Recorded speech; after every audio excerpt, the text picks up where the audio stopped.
This show is sponsored by Realtor Cynthia Bear, Putting Down Roots. Visit your in-town real estate specialist in Atlanta at cynthiabaer.com.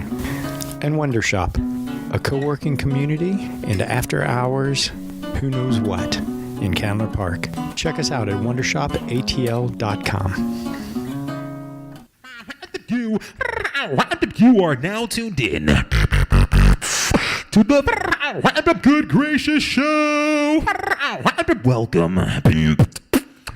Howdy, Good Gracious family. It is Thursday, May 24th, 2018, and this is podcast episode 107.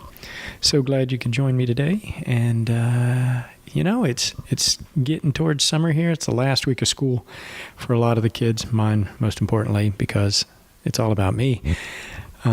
So things are a little crazy. That's why we call it mayhem. Weather's getting hot. It's getting really hot out. It's almost summer hot in spring, so I'm kind of worried that it's going to be 200 degrees come summer. But we'll deal with that at another time. Right now, I sat down with a couple really fantastic folks for this episode. You think you're really going to enjoy it. Jayme Alilaw is an opera singer, an improv performer, an educator, an all-around incredible bundle of positive creative energy. And she was fascinating. And I'll tell you, when she sings, she doesn't mess around. She's singing. So I got to speak with her, as well as I sat down with Andrew Iden, a new podcast I heard about called The 2180. If you're into hiking or into Appalachian Trail, it's a great storytelling series that he's created where he's talking to people who have intimate knowledge of what goes on the AT. So those are our two guests for this episode. And I've also got a live show coming in just a few weeks, about 3 weeks, June 16th at Switch Arch Downtown Club. That's Saturday night. We are going to have GG number 12, so it's going to be a blast. Got some amazing artists. Got Caleb and the Gents playing some music, Laura Coyle and Trey Wright. Also have Natalie King going to come tell some tales. Trey Wright, a playwright, who's got some things to say. And the Concrete Jungle folks, have you heard about them? Well, I'll leave it as a little bit of a surprise. Maybe we'll talk about it a little bit in the next episode. But they're coming out, and also have the Heart Hunters and Dad's Garage Improv. So this is going to be just a whole ball of fun. So you need to get your tickets. Get them now at goodgraciousshow.com. Just click on the Get Tickets button. And it's good for the whole family. And you get your tickets before that last week. They're only $15. So $15, you're going to get like 6-7 acts in a show that you won't believe, I promise you. It is a great, warm, wonderful evening where you can actually meet the artists afterwards and go up, shake their hand, and get kind of intimate with some of the amazing Southern talent around you. So that being said, let's get this podcast going. So enjoy.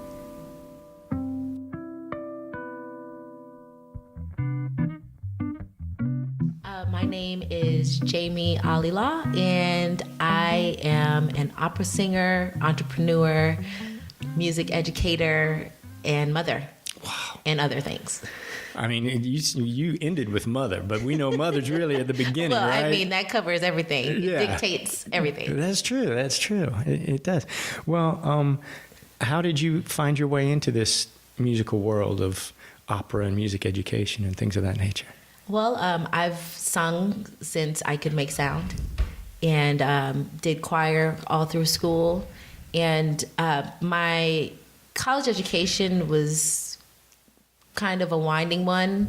I wanted to do music, but I also wanted to be practical. So I was trying That's to rare. find right. It's because you like to eat, maybe, or you like a roof over your head. No, it's something that's going to give me stability, right? Right. I mean, is there such thing anymore? Yeah. That's a different show. Yeah. But so I tried my hardest to be practical. I had an interest in music and in dance. So I didn't declare right away. I just took all the GEs, and I made sure to take a music class and a dance class. Then finally okay, I'll do music, but I'll do music education. I could be a teacher and I did that for a semester and it wasn't for me. And so I went back kind of to the drawing board and I said, okay, I'll do music, took my music GEs. And when I got ready to transfer. When you say GE, you mean like general electives education or courses. education? So Yeah, it's I just gotcha. everybody in music has to take theory. Everyone has to take keyboarding. There are certain things that we all have to take. So I did those. And I got ready to transfer, auditioned for, the music program. And I decided, since I couldn't decide, the school I was applying to, California State University, Northridge, has a program that they call breath studies. And so I decided, since I can't decide, I'll do that. And I can create my own major because I also had an interest in Pan-African studies. So I was going to put those two majors together, music, Pan-African studies, and I was going to create my own thing. But you've got to audition to get in the music department. My instrument was my voice. And so I sang. And what did you sing? Oh gosh, I sang. Oh, what did I sing? I sang. You have to do an aria. So I. Were you singing opera this time? I had just started when I was doing the GEs in the music department. I had just started taking voice lessons, and so generally in the collegiate world, when you're doing music, it's either classical or musical theater. Sometimes jazz. So my teacher was giving me a classical foundation. So she had me doing, the first book in classical singing is the 24 Italian art songs. So I did. That's like the Bible. That's like the that's beginning the Bible. That's where you go. Voice beginning Bible. Everybody starts off with that, and so I either did Amarili mia bella or O del mio dolce ardor. I think I did O del mio dolce because that was my song. That was your jam. That was my jam. So I did that, and I did another one I don't remember. And so they said, okay, great. They were a nice panel. Thank you very much for your audition. We'll be in touch. Do you have any questions? And I said, well, could you explain, like, who would I talk to about breath studies? And they looked at each other and they looked at me and they said, why do you want to do that? Because breath studies is a BA, and a music performance is a Bachelor of Music. So it's more focused on music. BA is more liberal, broader. So they said, why do you want to do that? And so I looked, I was like, did I ask the wrong question? I said, cuz. And they said, no, you're going to do vocal performance. So they pretty much told me I was in, and they told me what I was going to do. And so it's like, well, what is vocal performance? And they said, well, it's pretty much opera and classical music is what you'll focus on. I'm like, opera? Okay, well, I'll see what that is. So got into the program and as classical vocal studies. Vocal studies, and started getting into it. And I was like, wow, this is exactly what I'm supposed to be doing. Now, when did the light go on? Well, it's perfectly suited there was no for my homework. voice. Well, oh yeah. Go to somebody's college and say that and see what they say. Oh my goodness! Do you know how hard we had to work for that one unit class? For any of the one unit classes, and that's physical work too, though. It's physical work, but it's definitely. I mean, there's a lot of academia in it. I mean, we were writing papers and doing research. We had to, it's a legitimate coursework. Yeah. But I just found that it suited my voice so well. I've always been loud. I always had this weird shaking, like moving in my voice, which I learned was vibrato. And just the drama of it all, You're such a drama queen. Love drama. I mean, I'm very theatrical. And just, the costumes alone, just getting to dress up and if I'm not in costume doing, these different, fundraising events or whatever, I get to dress up and be a diva. Yeah. It just suited me so well. So, there wasn't and this is something I've always found curious, there wasn't a little bit of a wall there or barrier with the language? So there were quite a few barriers there. So I walked in and I knew it was suited for me, which empowered me to keep going. But one of the first barriers one of the first questions that I asked was, I looked around, I was like, do Black people do opera? The major ignorance on my part. I mean, you know, I had a very rudimentary knowledge of Most opera. people do, yeah. Yeah, I mean, it was not something that I was raised around, and so you know, it's the same image, the fat lady with the horns. Right, You know, right. that's the image. Or the fat guy with the beard. Or the fat guy with the beard, you know, Yeah. just the claw hand Yeah. out, you know. And so I felt that it fit very well, it was hard for me to see myself in that space. And so that was one of the first questions I asked was, do Black people do opera? And my teacher's eyes got, oh, do they? And so she starts, you know, listing off, you know, the Right. greatest hits. Leontine Price, Kathleen Battle, Jesse Norman, you know, so she starts to list these Amazing. and really Cultural gold icons. standards Yeah, in yeah. opera, you know, for everybody. Right. So, so that was one hurdle for me, was to be able to see myself in the space. And as far as language, that's another thing that we study, you know, so we're encouraged to take at least one foreign language just, you know, to study, but we also do diction. And so each semester we are learning how to properly Pronounce. pronounce, you know, these foreign languages. And we focus on the main operatic languages, Italian, French, German, and we also do English diction, which blew my mind until I started taking the class. About proper. Proper speech. for singing, Right. because, you know, just a little tidbit in opera, classical singing, it's about the vowel. It's about spending as much time as we can on the vowel. And in English, especially American English, and then if we want to get specific, Southern English, we love diphthongs. And so the vowels travel, which affects the sound. And all. So we've got to really learn how to clean that up in the English. So that was actually the most, I still find it to be a challenging language to sing in for that. English? Yes, for that Interesting. reason. Just honing in on the vowel sound, being understood, because I'm singing for English speakers, and so they're expecting to understand. If I'm doing an opera in Italian, we have super titles, and you know the English-speaking audience is not expecting Right. to understand what I'm saying. But you know, if I'm In singing English, yeah. And I've heard that before. I've heard an opera and they were singing in English, and it was really hard for me to cue in, and I don't know why. I could never figure out why that Well, was. I mean, oftentimes it's loud and high. Yeah. So just really hearing in that range. Also, because of the length of the note values, you might be singing a vowel for a long time, and then it's like, wait, Yeah. what was that word again? Right. Where did we start? Exactly. And then also, just, I mean, it's a challenge for the singer. Yeah. You know? Well, is it hard? I mean, if you're not truly understanding the language of Italian, French, or German, let's just say, and you're taking these classes to learn the diction, and are you breaking down the song? Is it being translated so that you Yes. then can try to at least learn that much for the we song? definitely have to know what we're singing. Yeah. So we translate everything that we do. So when people are performing full operas, they know what's going on in those operas at the very least. And then what tends to happen is you pick up the language.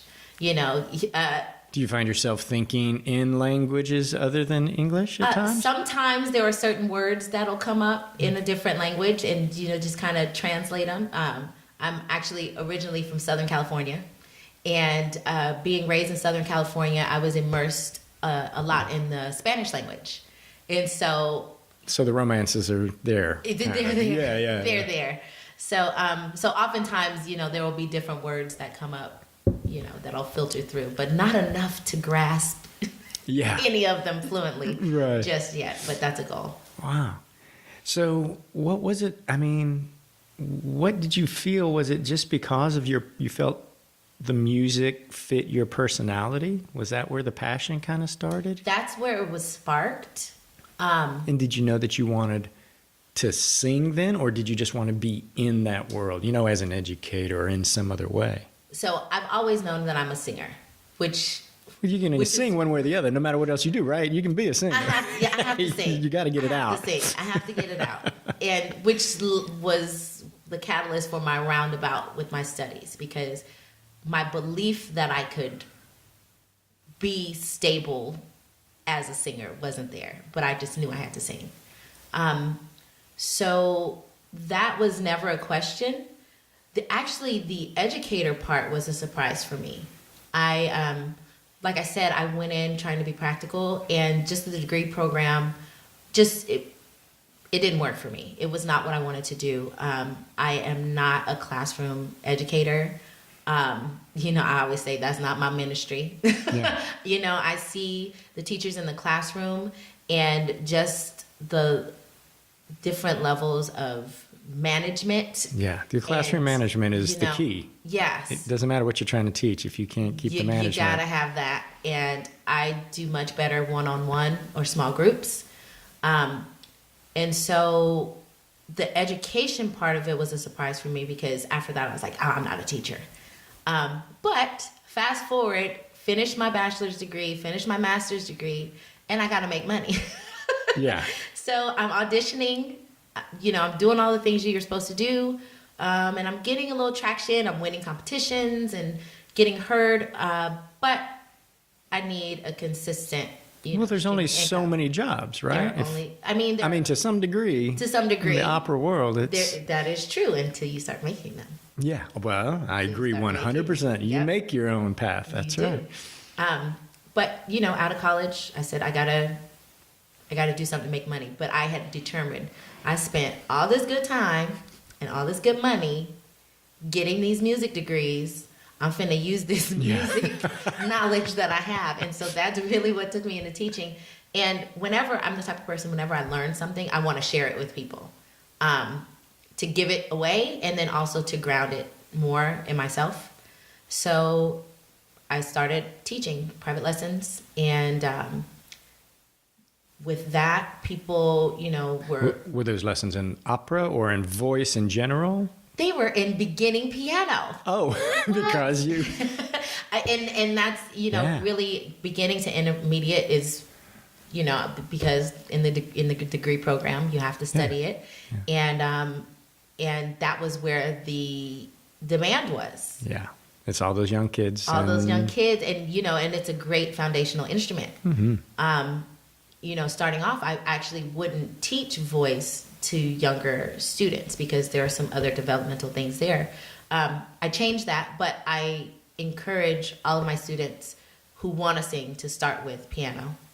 And, I'll give them a hybrid lesson. So we'll do piano and then we'll do some singing. Mm-hmm. And I don't get too deep into technique until they get a bit older. What is it about piano? Do you just think I understand totally the musicality of it, and is it trying to get them to understand maybe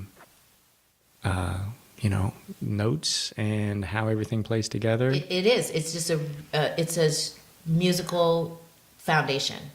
So you're getting, you're strengthening the ear, you're getting an understanding of how the notes work together and how you can put them together to make music. I teach all my students to read music. I think you don't have to read music to be a musician. That is my belief. That's true. I know a lot of them. It's not everybody's belief, but I believe that you do not have to read music to be a musician. But I also believe that everything that you can have at your disposal is a benefit. Yeah, it's another tool. It's another arrow in that quiver, because, man, you never know when you're going to need it. Exactly. And even I like to encourage my students to write and create their own music. And so the benefit of reading music and writing music is that then you can pass it on to somebody else, and that they're able to, it's like with any literacy, you can pass it on. So, I think that learning piano definitely provides a musical foundation that, you don't have to wait for your body to mature to start to get. So did you feel that you had a moment when your career turned so that you said, okay, I'm officially a singer, because I'm getting paid somewhere? Or has it just been a constant, how do we get to the next level of where you want to be? Both and. So there's definitely the moment, and I was still in college when it was the first time that, and it was a professor who brought me into a project, and it was the first time that I had a contract and I had money paying me to sing. And so that's really my demarcation of when I became a professional opera singer. So that was in 2008. So I say that I've been performing as a professional opera singer for 10 years. So of course, I've been singing before that. Yeah. But that's where I say I became a professional. But my path has just been very interesting. Coming back to the mom piece, I didn't start. I was 7 months pregnant with my daughter when I had my first voice lesson. Oh my. And she's 15 now. So she has been on this journey with me. When I was in school, she was there when I did my first opera. And actually, it was a funny story. She was about 2, and we were doing, Puccini has this set of operas, Il Tridico, and there are 3 operas in there. And my school was doing 2 of them. There's Suor Angelica and Gianni Schicchi. So I was singing in Gianni Schicchi, and that's a comedic, opera. Suor Angelica is not. So Sister Angelica, she became a nun after having a child out of wedlock, and her family took the child, sent her away. She never saw the child. And later in the opera, her aunt comes to get her to sign away her inheritance to her younger sister who's getting married and doing it the right way. And then she says, "Oh yeah, and by the way, your son died." Just not a nice. happy one. Just not nice at all. So of course this did a number on Angelica, and she ultimately, she loves plants and flowers, and she ultimately took one of them and mixed up a poisonous elixir and drank it. And so my daughter is, in the audience during a rehearsal, and she's watching the opera, and I was sitting with her, and she sees her drink it, and and then she ultimately dies. And then she turns to me and she says, "But that's not real, right, Mommy?" And I said, "No, that's not real." She's like, "Okay." So everything else was fine after that. So anyway, having a daughter has really informed the way that I pursue my career. So we moved to Atlanta when she was 7, and when we moved here, I was doing the whole trip back and forth to New York to audition, Is that the main hub, really? That's the hub where you go. There are some other places that kind of pop up, but, New York is it. And so I was doing that, and it was taxing. And so I made the decision for my career that I was going to center it in Atlanta while she was in school. And so that's how I've made my career. I've established a great relationship with the Atlanta Opera. And so I do a lot of things with them. I've sung in the opera chorus. I've done their student and their studio tour shows. I do a lot of community outreach with them. I'm working on some in-school residency programs with them. I also work with a smaller company here, Capital City Opera, and they have this thing that they do every month called Dinner and a Diva, where they go to an area restaurant and people buy tickets, and they get a full meal, and in between courses we perform excerpts from operas or a theme. And so I do a couple of those. So you don't have to serve. It's not like the singing waiter. No, I don't have to do that, and I get to eat. Yeah. So that's nice. That is a nice one. And it's fun because it's really intimate. The people are there. You get to see their faces. Yeah. It's got to be different than being on stage where there's that wall and it is different. The lights. And I love both, and I need both. Yeah. Yeah. The human touch is good, getting that connection. It is. That's kind of, well, everybody says that opera is, it's an interesting aspect of our culture and our arts because historically, it's been kind of foundational for a lot of folks. Mm-hmm. I mean, as music has evolved, opera it seems maybe has dropped back a bit more. Where do you feel like it is today? I mean, if you were going to try to go into it today, do you think you'd see it the same way? Well, those are a few questions to me. As a performer, I think I would go into it because I feel like it's just what I'm called to, but I would have gone into it with different expectations. So I feel like many of us as young singers going into, conservatories or these different programs, we think we're going to get in, we're going to get our degree, we're going to do a young artist program, we're going to get management, and we're going to sing at the Met, and it's definitely not a direct path. For some people it is, for a very small percentage of people it is, and they will tell you their own stories and their own struggles and triumphs. But for most people, it's very different. And many people, because of that expectation, get jaded and leave music completely. Some people find that it's not their path, which, is definitely credible. But it does make me sad when the expectation is so rigid that when it's not being met, then you just throw the whole thing away. Yeah. So thankfully, I feel thankful that I have been flexible, and I think I would have started it off that way. I actually, when I was at Cal State Northridge, they had a pilot program that they started called Music Entrepreneurship. And I didn't know what I was signing up for, but it seemed, alluring. And basically, each week we got to meet with people who were interacting with different aspects of music.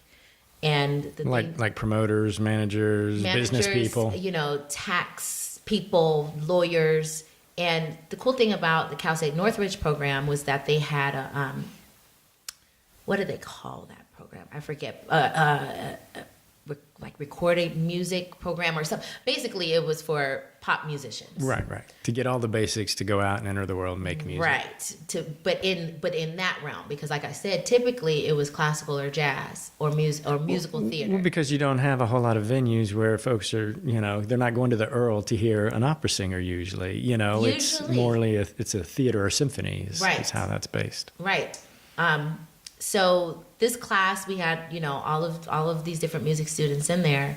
And so we're hearing from people operating in the different realms. And one of the teachers from the school actually came in to present. And she was the voice faculty and the piano faculty because she was that good at both instruments. And she talked about some programs that she and her husband put together, some touring programs, and they would do corporate events. And she talked about how important it was to, first of all, be clear about your brand, and again, at that point, it's like my brand, I'm an opera singer, Right. And, but what makes you special so other people know? Right. That might extend beyond opera.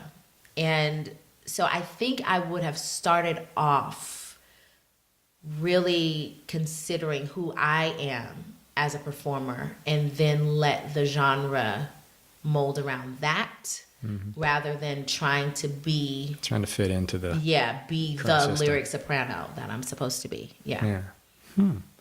So you're feeling that it's going right? It's going good? It's going? It is. You're hopeful. I'm hopeful. It's a good thing. Yeah. How do we educate the youth to see that it's a vibrant art?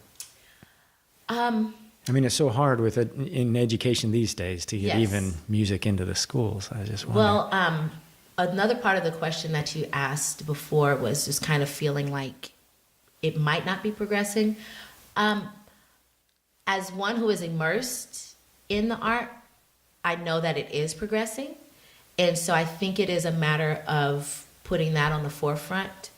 And because opera and classical music are so established,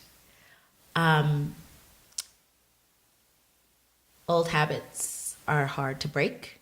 So we definitely, there's a reason why many of the operas are classics.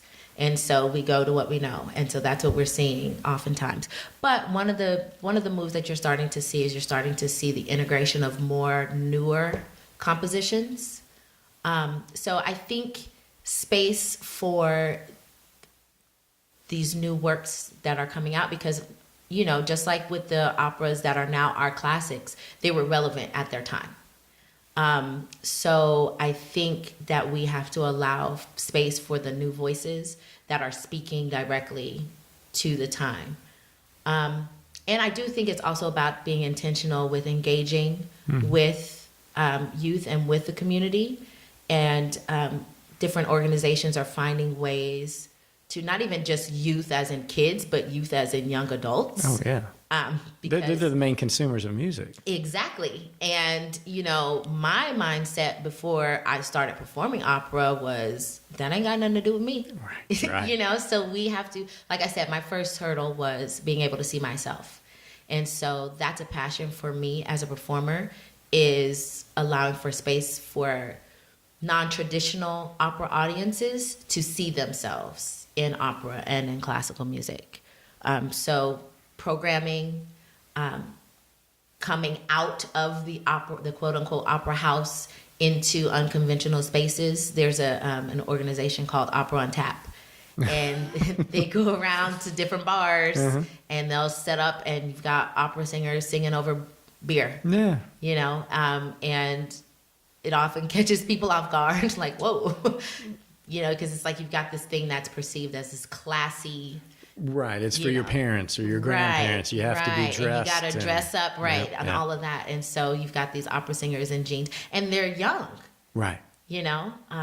That's one of the things that I get often is people look at me and it's like, oh, you do opera? I didn't expect that. Yeah. I didn't think young people did opera. For whatever reason. Well, I know the collaboration with Dad's Garage that's gone on over the past few years has been, I think that is really an excellent entry point, because the way I think both arts get to appreciate each other a little bit. But I've seen that, and to see the audience reaction, you're like, oh, okay. It's interesting how they're just normal people. They're just great vocalists, they sing operatically, but it doesn't make them another creature. Yeah. It's really, that is one of my favorite things that I do, is performing with Dad's Garage. And it's so fun to do that because we are stepping completely out of the model that even we have as performers of what opera is, the proper language and the proper etiquette. And it's like, speaking of proper, there's nothing proper about it. And actually, me and some of my other opera/improviser colleagues started a group called Improper. So we do improvised operas. Nice. And it really is because, you don't know what words we're going to end up singing. They'll sound very beautiful, but, there's...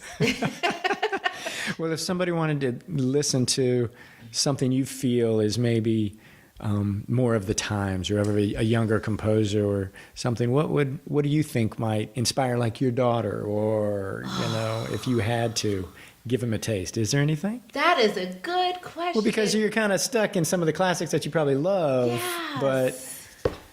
Oh, man, I should have came prepared for that one. let me think. Because I still compartmentalize mentally. It's like, this is opera, and then this is the other stuff that we do. Right. Because it's musical theater, and people forget that. Yeah. You're still telling a story. Yeah. But for some reason, there's that divide, just a few different things that tweak it, that take it from, one to the other. Well, there are operas that are telling more modern-ish stories. So the one that comes to mind is, actually, there was an opera that was written about Anna Nicole Smith. So I say modern-ish because it's still, kind of dated. But it's People Magazine of the opera world. Right. On some level. Right.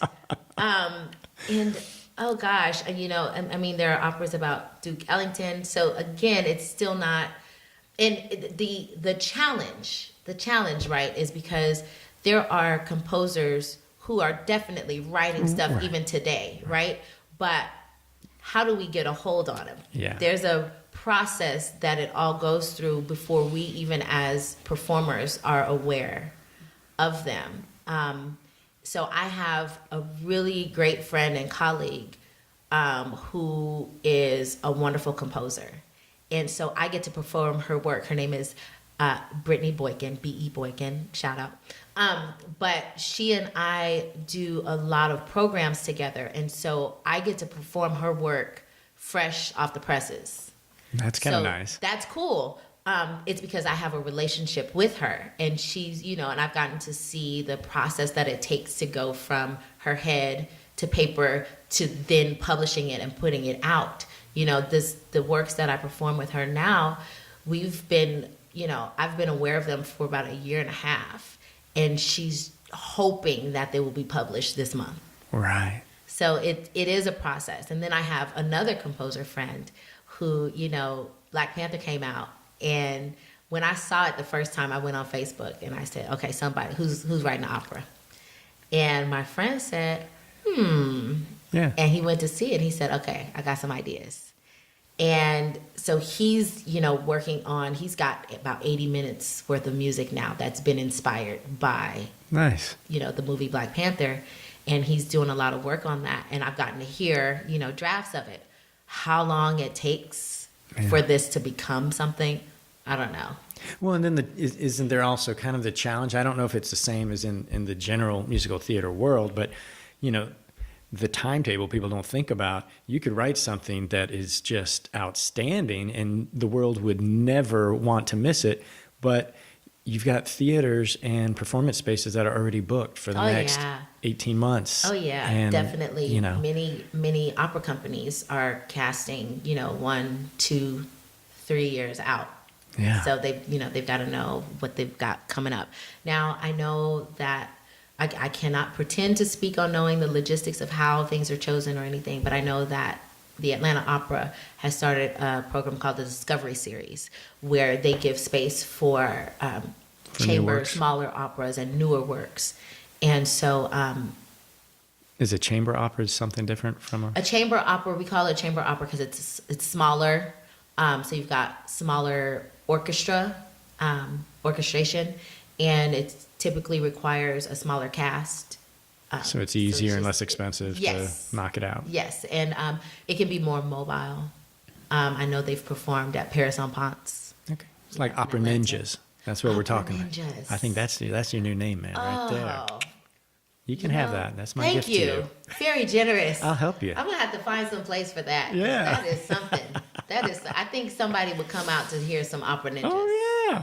Yeah. You put that up there and people are like, I got to find out what that's about. I don't know what that is. I don't know, but it's going to be cool. Well, if people want to learn more about you and what you're doing and some of the, the classes, any of that, what's the best way for them to do that? Oh, well, I thank you for asking. So I'm definitely online. My name is Jayme Alilaw, Jayme Alilaw, Alilaw. So you've got my website, www.jayme, Alilaw, Alilaw.com. You've also got social media, so Instagram at Sang Miss Jayme. So that's SANGMSJAYME, Sang Miss Jayme. Instagram, Twitter, Facebook, and the name of my program, my teaching program, is Music After School. And so you can find information, and actually we've just started our summer lessons registration, so it's perfect timing for that. So if you're interested in piano lessons, voice lessons, guitar lessons, we do in-home lessons, so we bring them to you, or we have a couple locations if that's better for you. And that website is www.musicafterschooolatlanta.com. Well, thanks for coming today. I appreciate you. It's been a pleasure.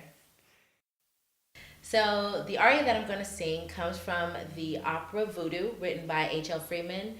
This opera was recently rediscovered, and the character in this opera in this aria is Lolo, and she is a voodoo priestess. And so this aria is the evocation aria of a ceremony that they're about to do.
My name is Andrew Iden, and I am the producer and creator of the 2180 podcast here in Atlanta.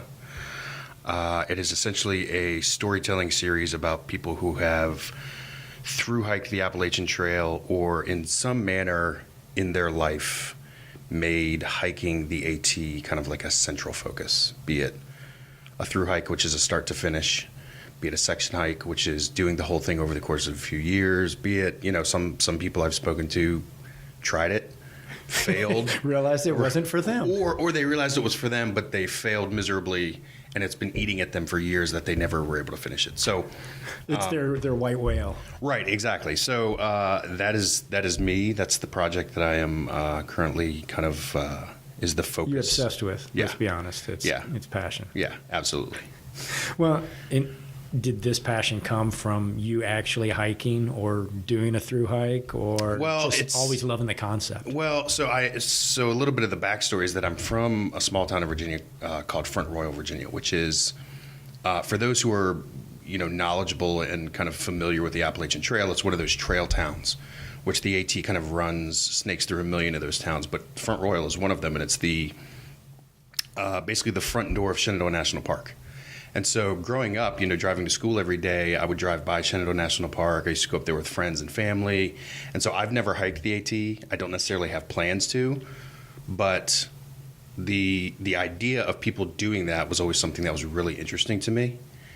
And I always tell people that, if I'm at a party and I meet somebody and they're like, "Oh, I've hiked the AT," like I'll corner them and just pepper them with questions because you become the stalker. Right, exactly. And it's like at the end of the day, I think people do really, really cool things. And this is one of those things that like a lot of people may not be aware, but like all you have to do is ask a couple people, and at some point you're going to find somebody who's done it. It's like this really awesome thing that is like hiding in plain sight that you have no idea people have done.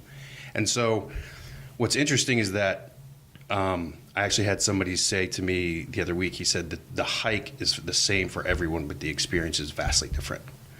And so the goal of the podcast is for people to tell their story of hiking the AT and how it may or may not have changed them. Some people you speak to, they say, I was completely changed. My life is completely different now. I had this profound kind of like enlightenment somewhere along, the trail Mile in Tennessee. 73, right. yeah. But then there's other people who are like, no, that's absolutely not the case. It was something I've always wanted to do. I did it, and my life is virtually the same, right. But it's still something I can always kind of hang my hat on. Yeah. So the goal of the podcast is kind of hear the varied experiences of those people who have done that and kind of how it's changed them or if it hasn't changed them. Yeah. Well, but at the same time, I think experience changes people. They may not admit it up front, but there are things that are always going to stick with you, right? And there's a couple people that I've spoken to, at the beginning, their thesis was that the hike hadn't necessarily changed them. And then by the end of our conversation, they were like, I hadn't really thought about it, but right. I do things differently now. Right. Or, things don't bother me as much as they used to. So I sometimes that change or sometimes the effect that the hike has had on them is not something that's really like on the surface, but they start to think about it and they're like, I was actually different before. It's your psychoanalyzing. That's what it is. It's all about your uncovering what they don't know. I mean, because a lot of us, we go through experiences and we might internalize and go, man, that was really cool. Yeah. But we don't think about it. No. Until and sometimes until you've spoken to somebody who's done it, it's also a different experience. You wonder if you could get some of those people in the same room, would they have the same perspective on what they did? Yeah, and I mean, in I'm 20 plus interviews in now, and I think 7 or 8 episodes out, and there are some themes that are similar to everyone, but there's also a lot of things that are different. And one of the great things that I think is kind of come out of some of these conversations is that at the end of the day, I think a lot of people realize that people are good. People do good things for other people, and there's kindness, which, sometimes we don't see a lot of that anymore. It definitely doesn't make the front page. Right. But so one of the themes, the recurring themes that I've heard is like, people are good. At the end of the day, people want to help. And like, ironically enough, a lot of these people live in these really compact environments where we're like on top of each other in traffic and in neighborhoods, but they go out into the woods. They have to go really, really far out into the woods to find the real kindness that exists in strangers. Right. So. Yeah. Huh. That is interesting. Well, I've often felt, though, in nature's setting, for whatever reason, it allows people to kind of drop certain defenses and to connect. Yeah, and the other thing is that, especially in this setting, when people are hiking and they're dirty and they're gross, that's really when those defenses come down. Yeah, because you've got no pretense. You smell bad. Yeah. I mean, you have to go use the bathroom 40 feet away from complete strangers. Right. So like let's not sugarcoat this thing. It's not, there's no pretense here. So people let that guard down. And I had a guy say to me recently, he was like, the real key for me in this hike was seeing what happens when people strip all that away and they're able to just be themselves. There's no like phone in their pocket. They're not like worrying about all kinds of other things.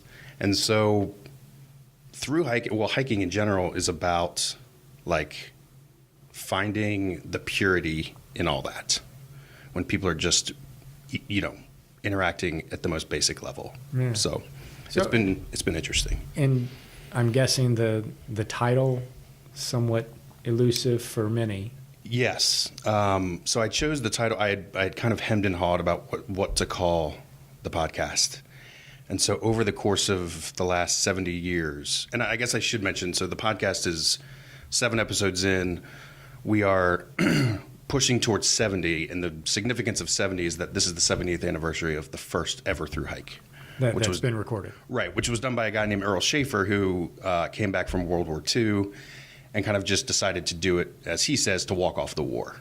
And so to kind of mark that 70th anniversary, the goal is to collect 70 stories and have that serve as kind of like a audio book of sorts telling the story of the AT. But the title, the 2180, is kind of a reference to the mileage. And the mileage of the AT has changed and been, adjusted over the years for, a number of reasons, development, things like that. But generally, the mileage has always hovered in the 2,180 mile range. Huh. So as I kind of tried to figure out what to call the podcast, I thought 2180 is perfect. It's just kind of like this number, nice round number. I like all the numbers. Right. And like, the story of the AT is about the people who have these experiences, whether it's 50 miles or 2,180 miles. It just kind of worked. So I tried not to overthink it. And I was like, that works. So and it's not, well, who manages the AT? So the AT is, and I don't want to speak without total assurance here, but the Appalachian Trail Conservancy is an organization based in Harpers Ferry, which is kind of like the governing body, for lack of a better term. They have field offices, and there's a number of chapters as well. There's the Georgia Appalachian Trail Club. I think all the states kind of have their own. And so, excuse me, so all these kind of organizations operate under the same goal, which is to kind of preserve the sanctity of the hike. There's a number of opinions about the popularity and what it's doing to the trail. Every year there are more and more people that do it. And so there's also a large effort and a large attempt to get people to adopt the Leave No Trace concept, which is complete and 100% sustainability in terms of not making any impact on the trail other than your feet. Right. You pack in, you pack out. Right, exactly. So obviously no trash, everything that you do on the trail, you have to keep in mind that when you leave, it needs to return to the way that it was when you got there. So so the ATC and its various kind of state level organizations kind of serve as the guardians. Huh. Yeah, I've often wondered because I see the logo and I'm like, okay, it's got a logo, so somebody's moving that logo around. Right. But I don't hear about it. So maybe there is, I would think there would be a volunteer organization within each state that says, let's go make sure the trail's looking good, Yeah, and the ATC, in addition to like the Georgia Appalachian Trail Club and the various state level organizations, the ATC also has a couple field offices. I believe there's one in Asheville, which is kind of like the southern area. And, it's interesting. And one of the things that I always talk about with people in the podcast is that over the course of when the AT was originally conceived by Benton Mackay, the original kind of visionary, 80 plus years ago. It was obviously a very different country, very different world. Development, things like that, have now come into play. With the highway the way it's systems routed, and right? everything else. So, but with that in mind, it seems like everyone who embarks on a trail, on a hike, has kind of like the mindset of like, let's not screw this up. And so now, obviously, there's bad seeds everywhere. Well, there's always outliers, but the general consensus, and one of the things I always try to talk to people about is like, we haven't managed to screw this up yet. And like, how is that? Yeah, we're Americans, man. Right. This is why we can't have nice things. It's kind of like that whole concept of like, please, God, don't mess this up. Yeah. And we haven't really yet. Now, there's obviously, like I said, there's there's a lot more people every year, and there's a lot of popularity and just general traffic. But in addition to the organizations, I think there's an incredible amount of reverence and respect that people have. And so when they step onto the trail, it would seem to me that for the most part, people go in with the right attitude of like, we got to keep this Leave this way. this for our kids, kind right. of thing. Yeah. So in addition to the organizations, kind of that mentality has managed to keep it, the way it is, which is really refreshing because, like I said, things get ruined all the time. But somehow they've managed to, and those organizations work really hard with education and sustainability ideas and training and stuff like that. So, but yeah, it's interesting to hear people talk about that, of the real reverence and respect that they have for it. As far as the origins of it, I mean, what is that story? Do you know the true history? I know Benton Mackay is the one that kind of conceived it, and I don't want to speak incorrectly. Yeah, that's all right. But he basically envisioned kind of like a connection of trails throughout the country to allow people to kind of see the country and experience the outdoors. That's kind of as far as I can go in terms of the story, but I was just curious. I'd never heard that anybody, and were they in a position of power where they said, you know what, I'm with the Forest Service, and I'm going to say, here's how we could. Right. Well, and I should say that it was Benton Mackay's idea, and he kind of was one of the main driving forces, obviously, in getting it connected and everything. But there's also been legislation in the past 50 years. Trail systems acts and things like that have kind of allowed it and managed to cultivate it. So, well, because it is a loose consortium on some level, right? It's a trail, right? And it crosses state boundaries, right? And some people will never attempt any part of it, and others will want to, but because logistically, unless you're just really a backwoods hiker, it isn't an easy it's not an easy feat. You're not even talking about trying to climb a mountain. No, it's just where can you get food and how can you continue on and I should say that it's funny talking to people, and so the AT is there's three main kind of the Mount Rushmore, so to speak, of trails in America, which is the Pacific Crest Trail, which is out west, the Continental Divide Trail, which I can't remember where. I think it begins in Mexico and kind of runs all the way up North America, and then the Appalachian Trail. Now, in terms of skill, when you talk to people, generally the consensus is that the AT is the easiest, and I say that with quotes because easy is subjective. Because of the climate, and I think there's a statistic that I read somewhere that says that you're never more than like 3.5 miles from a town or something like that. Now, with all that said, it's still difficult. I mean, you still have to spend 6 months. You still have to hike, in order to meet that timeline, you have to hike 15, 20 miles a day. So easy isn't necessarily the right word, but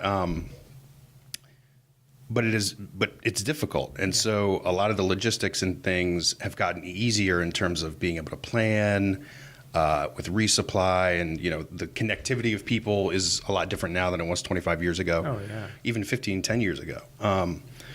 So if you hear someone say that the AT is easy, I don't know if that's the right word I would use. Take that with a right. I mean, because and the other thing that's interesting is that when you talk to people who have done long distance hiking, especially on the AT, the first question that people think of is like, have you run into bears or cougars? Like, And in my experience in these conversations is like 80% of the time, that's not the worry. The worry is when you're standing on top of a mountain that has no tree line and there's lightning and there's hail and weather. And so that's why kind of the tagline of the podcast is the stories of good people, bad weather, and the spirit of an American trail. Because, you know, I always ask, like, what kind of experiences did you have with animals? And it's rarely that harrowing. It's the weather. Yeah. And plus, you know, as you're moving from Georgia to Maine or vice versa, the climate can change. And to me, even more importantly, sometimes is those bugs.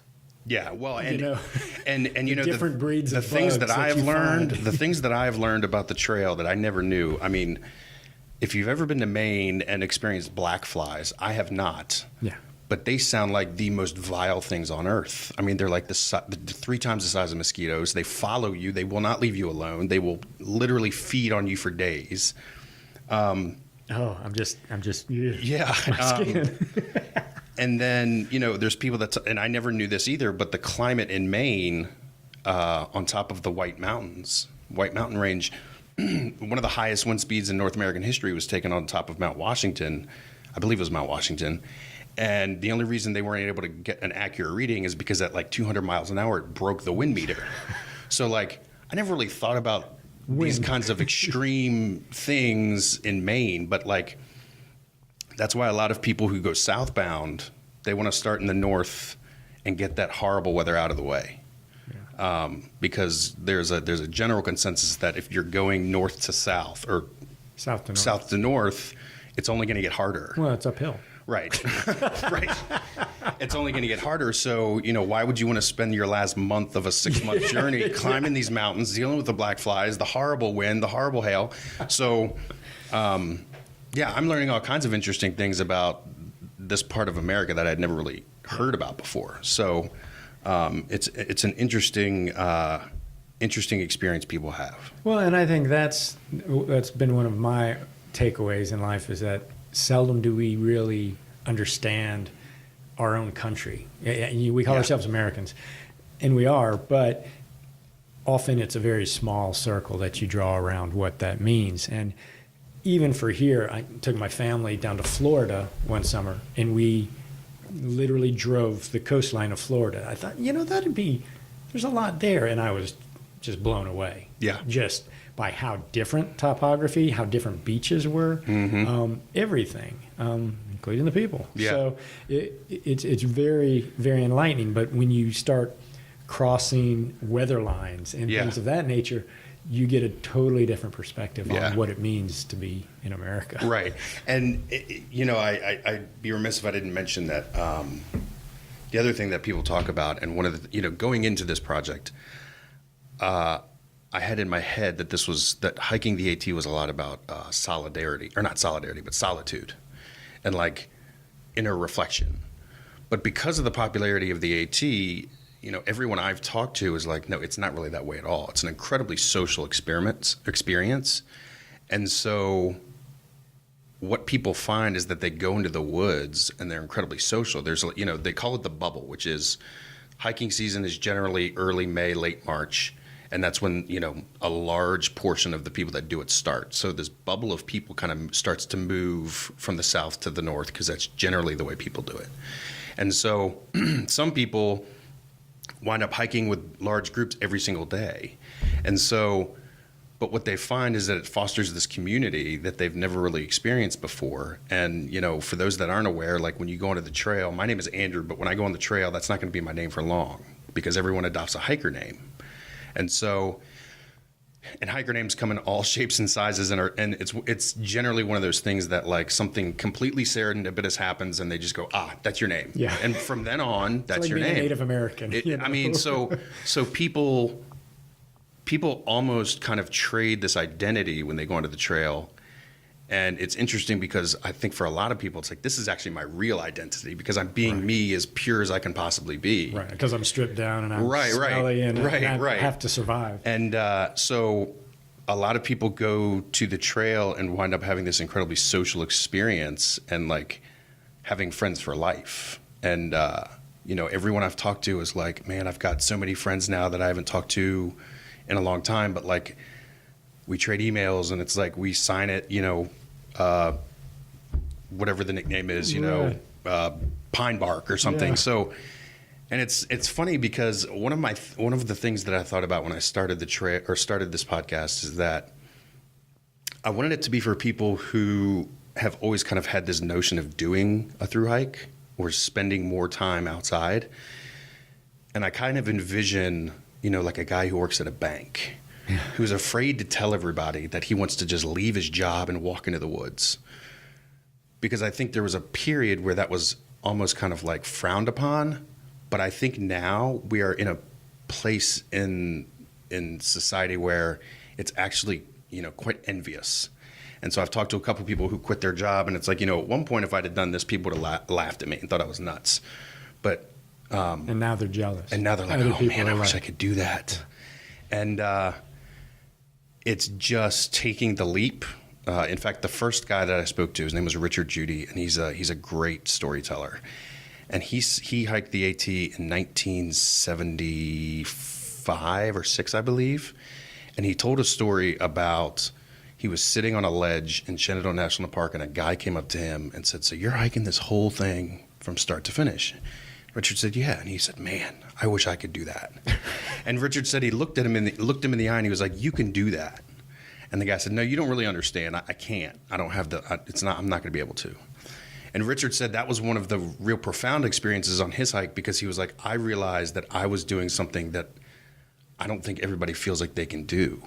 Yeah. But you can, whether you have kids or family, like doesn't have to be today, doesn't have to be tomorrow, but at some point the opportunity will be there to do something like that. You just have to recognize it. Well, and like you mentioned, it doesn't have to be a through hike. You can do it in sections and just, right. And you can do it with your kids. You can right. say, what, we're just going to do it for a weekend. Right. Slowly start to patch together. Right. And then when you get the time, then you do yeah. it as a through hike. So, yeah. So has it been everything you hope? I mean, when you create a podcast, it's such an it's right. like a weird piece of art, right? Yes. Because you have to have other people in order to really make it right, work. Right. It is. It's been incredibly fun. By nature, I like listening to people tell stories. I like listening to people tell their own stories, because it kind of solidifies a theory that I have, which is everyone has a story, and, not everybody has the opportunity to tell it. So it's been incredibly enjoyable to listen to people kind of reflect back on these experiences. And so it is a lot of work, as you know. But it's also one of those things that, like, if you believe in the story that people are telling, and if you believe in the story and the mission of the project, then it doesn't feel like work. Right.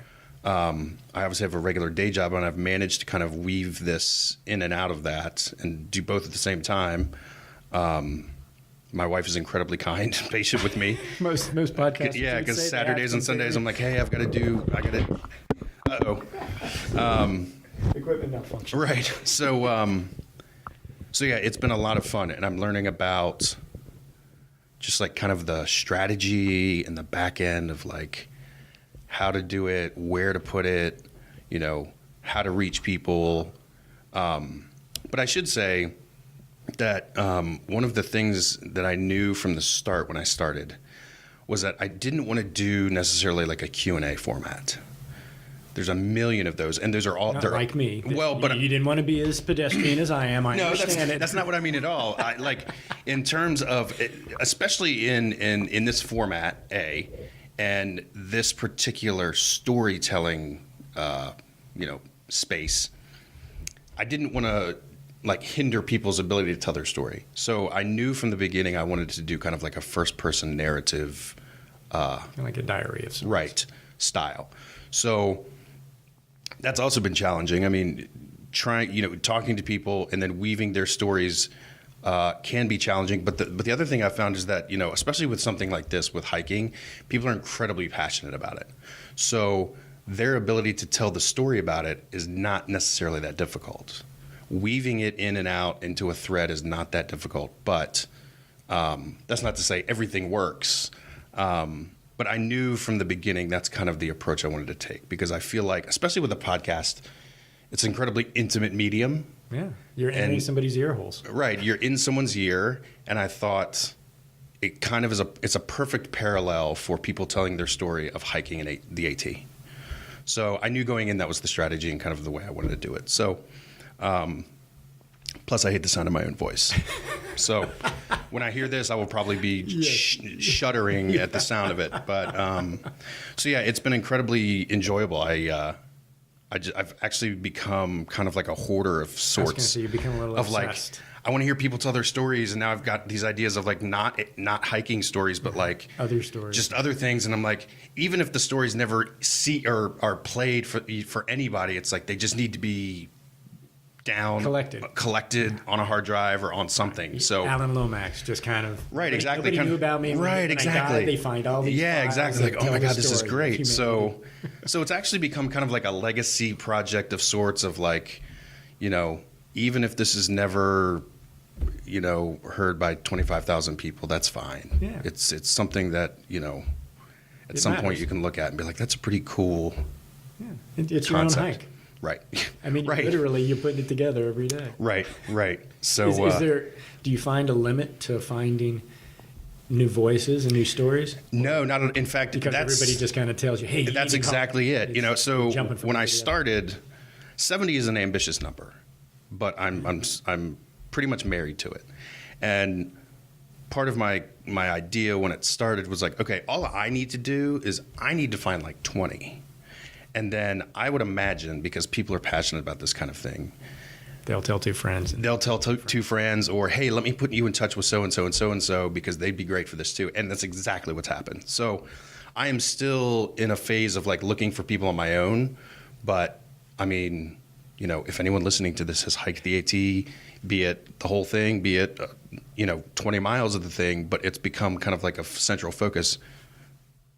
Absolutely, by all means, And I mean, I talked to someone not long ago who was, and the episode's not out yet, but she's actually never hiked the AT. But, and I don't mean to deviate from the question, but it's kind of an interesting perspective. Her name is Miss Janet, and she's like world famous in the AT community for being what they call a trail angel, which is she gives people rides. She provides places for people to crash if they need a place to stay. She gives people She's a food. good mama. She is, and like literally no one that I've spoken to has not heard of her. She every single hiker knows her, and so she's a perfect example of like I sat down with her for an hour and got her perspective of the AT. But this is a woman who's never really hiked hardly any of it, and so.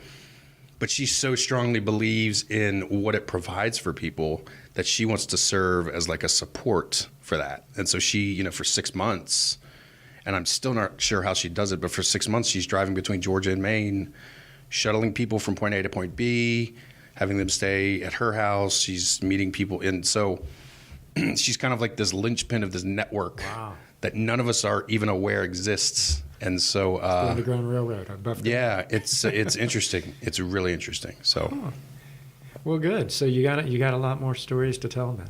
I do. good thing. There's no shortage of them. How so, do people want to get engaged? Want to find out more? so you can find me on Apple Podcasts, Stitcher, all that stuff at the 2180. I have a website called the2180.com, which is where the podcasts also live. And then you can follow me on Facebook at the 2180 Pod, Twitter at the 2180, and Instagram at the 2180 Pod as well. So, Yeah, so somebody else had 2180 for some of the stuff. yeah. Funny. It's funny when I decided on the name, I was like, let me look at the social media arena, and somebody had taken it, but I was like, oh, I'll just put Pod on the end, it'll be fine. So, yeah, you can find me, on all those things, and yeah, that's where it lives. So, Well, thanks for coming in today. I appreciate it. thanks for having me, man.